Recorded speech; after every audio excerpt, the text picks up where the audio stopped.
Set for yourself goals, high and noble goals, and perish in pursuit of them. I know of no better life purpose than to perish in pursuing the great and the impossible. Anime Magnae Prodigus. In today's world, we are continuously exhorted to develop ourselves and fuel our personal growth. Often, these are lackluster calls that echo a capitalist notion of the necessity of continuous upskilling in a fast-paced and fast-changing world. Friedrich Nietzsche, the 19th century existentialist philosopher and astute explorer of the human psyche, wrote extensively on personal growth. For Nietzsche, personal growth is not merely about acquiring new skills or expanding one's knowledge, rather, it is a profound transformation of one's entire being, a revaluation of values, and a stepping over into a new way of living and thinking. It is a process of self-mastery or self-overcoming, rather than the realization of a self that was already there, in essence and potential. Nietzsche's ideal of the true individual is that of one who takes the reins of life and fashions him or herself. One must give value to their existence by behaving as if one's very existence were a work of art. At the core of Nietzsche's idea of personal growth is the will to power, a fundamental drive that Nietzsche believes underlies all human actions. The will to power is often misunderstood as a thirst for domination or brute force. However, it is more accurately described as the intrinsic desire to manifest one's vitality, to grow and to reach one's full potential. Personal growth, in this sense, is the act of harnessing the will to power for individual betterment, manifesting it not just in seeking control over others, but primarily as mastery over oneself. For Nietzsche, a person must be willing to undergo tremendous toil and hardship so that they are able to improve, even transform, themselves. I assess the power of a will by how much resistance, pain, torture it endures and knows how to turn to its advantage. This is not just some extremist exhortation to undergo suffering merely for the sake of suffering, but for Nietzsche there is meaning to suffering. It puts into grander perspective the myriad phases of life and the mosaic of life events, giving them all a distinctive hue so that one can savor and appreciate the experience of life. He who climbs upon the highest mountains laughs at all tragedies, real or imaginary. In Nietzsche's view, the strongest individuals have learned to embrace hardship and difficulty as a pathway to transcending a baser version of themselves. These individuals defy conventional wisdom and societal norms to carve out their own paths, transforming challenges and hardships into opportunities for self-growth and mastery. Unlike traditional ascetics who abstain from worldly pleasures in pursuit of spiritual elevation, Nietzsche's strong individual engages deeply with the complexities of earthly life, finding joy in self-conquest and knowledge. The most spiritual men, as the strongest, find their happiness where others would find their destruction. In the labyrinth, in hardness against themselves and others, in experiments. Their joy is self-conquest. Asceticism becomes in them nature, need and instinct. Difficult tasks are a privilege to them, to play with burdens that crush others, a recreation. This thinking segues into Nietzsche's concept of the Ubermensch. Personal growth for Nietzsche involves a radical revaluation of values, a transformation in how we perceive notions of good and evil. It demands that we question inherited moral categories and societal norms to create our own values. This doesn't mean an arbitrary or capricious approach to morality, but rather a conscious, individualized construction of a value system that serves one's own flourishing and growth. This personal value system then becomes the entire bedrock of one's life. Decisions and the development of certain capacities have no merit for Nietzsche if they are not based on some deeply held and self-cultivated value hierarchy. The Ubermensch is not a particular individual, but an ideal type that represents the highest potential for human development. Nietzsche introduced the concept as a counterpoint to what he saw as the decadent values and existential nihilism engulfing Europe in the wake of the decline of religious authority. The Ubermensch is the individual who transcends conventional morality and societal norms to create new values, affirming life in its fullest expression. His notion of the Ubermensch echoes in one of his pointed metaphors. The snake which cannot cast its skin aside has to die. As well as the minds which are prevented from changing their opinions, they cease to be mind. The Ubermensch, sometimes translated as overman, challenges us to reimagine ourselves above societal conventions and self-imposed constraints. Nietzsche urges us to ponder, what have you truly loved up to now? What has drawn your soul aloft? Yet it is not through contemplation and reflection that we reimagine ourselves, but through acting and deeply engaging with the challenges life can offer us. It is by living dangerously, a life lived continuously on the edge of challenge, by pushing our limits and embracing risks that we break through our past mold and become anew. In fact, like the mythological phoenix, Nietzsche suggested that we must shed our former selves in order to recreate ourselves. You must be ready to burn yourself in your own flame. How could you rise anew if you have not first become ashes? The Ubermensch project is thus an arduous act of self-fashioning, overcoming and cultivation. In short, it is an active process of becoming. One of Nietzsche's oft-quoted maxims, to become who you are, is frequently interpreted as realizing one's innate potential, the essence of what is already there, dormant and slumbering, waiting to be ignited. Yet for Nietzsche, the self is a blank canvas, and only the strong individuals will toil to wipe the canvas clean from all the societal programming of the individual, so that they can then create the artwork from the ground up. It is the task of the individual to shape oneself, to become that which he or she decides to be.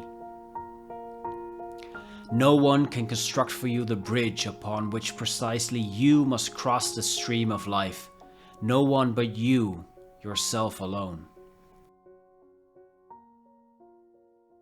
While some thinkers have stressed the importance of the cultivation of self-knowledge for personal growth, most notably attested by the time-tested dictum, "Know thyself" in ancient Greece, Nietzsche calls for the undoing of the self-knowledge you have amassed so far. To become what one is, one must not have the faintest idea of what one is. Self-knowledge for Nietzsche is a figment as a result of the myriad drives running wild in the human psyche. Rather than seeking to understand or even tame these drives through reason in a way that thinkers such as Plato espoused, Nietzsche challenges us to channel our conflicting drives in order to create anew, something that towers above the common modalities and perspectives of contemporary society. You must have chaos within you to give birth to a dancing star. What does the process of self-overcoming, of becoming an Ubermensch, look like? In Thus Spoke Zarathustra, Nietzsche, or rather Zarathustra, explains that it unfolds in three metamorphoses. The first metamorphosis is that of the camel, a beast of burden willing to take on the heavy load of life's challenges and societal norms. The camel represents the dutiful, obedient individual who says yes to life in its most traditional and demanding aspects. This stage corresponds to the acceptance and internalization of the moral, societal, and intellectual values handed down from previous generations. The camel kneels down to take its burden, to internalize the weight of conventional wisdom, religious teachings, and societal expectations. Yet the camel can only go so far in its journey carrying the weight of inherited values. A transformation must occur for progress to continue. If not, it is beaten into obedience. The second metamorphosis takes the form of a lion, a powerful creature whose primary goal is to say no to the oppressive structures and traditional values that the camel had accepted. This stage is about rebellion, about the rejection of externally imposed norms and the assertion of one's own will.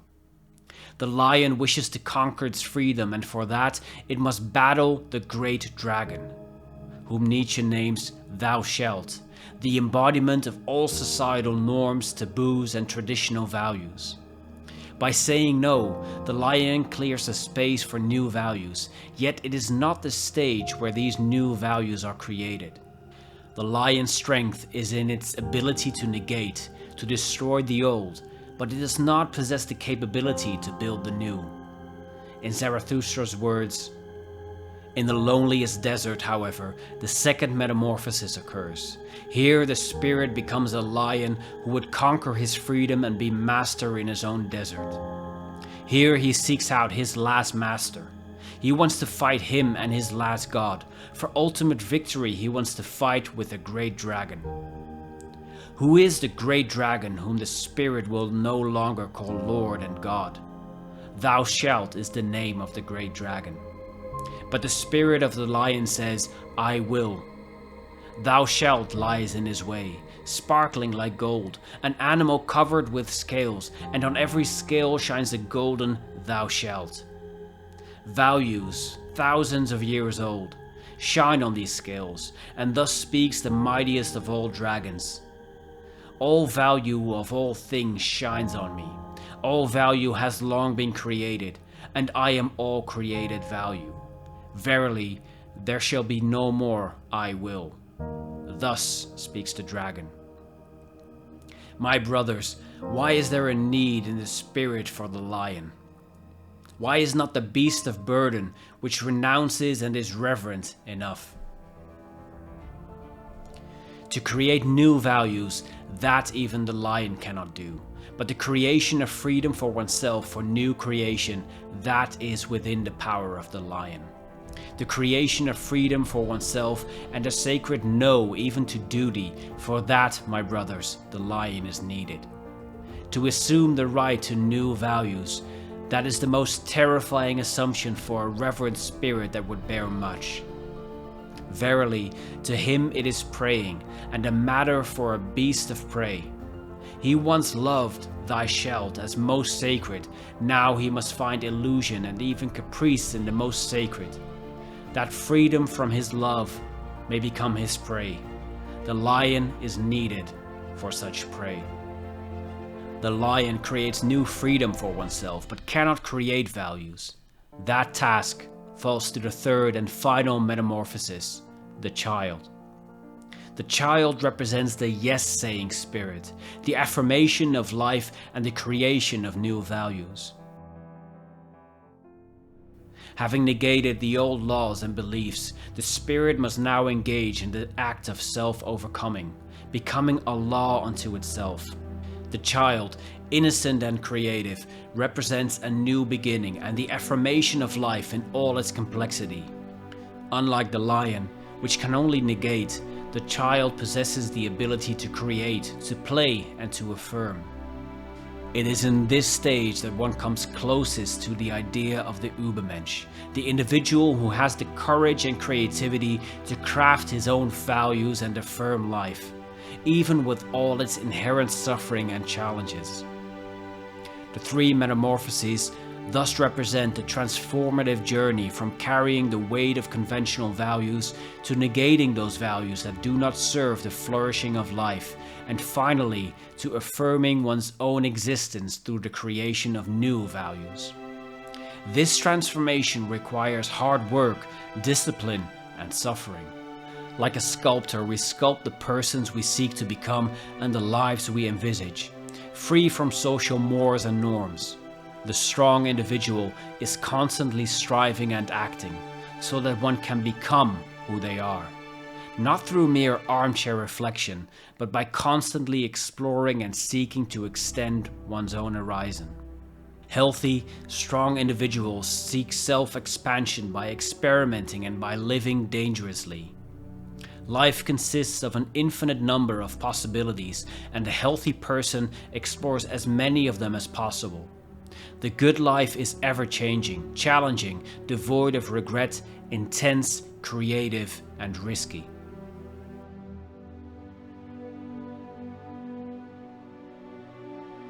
Does this process of self-transformation have an end?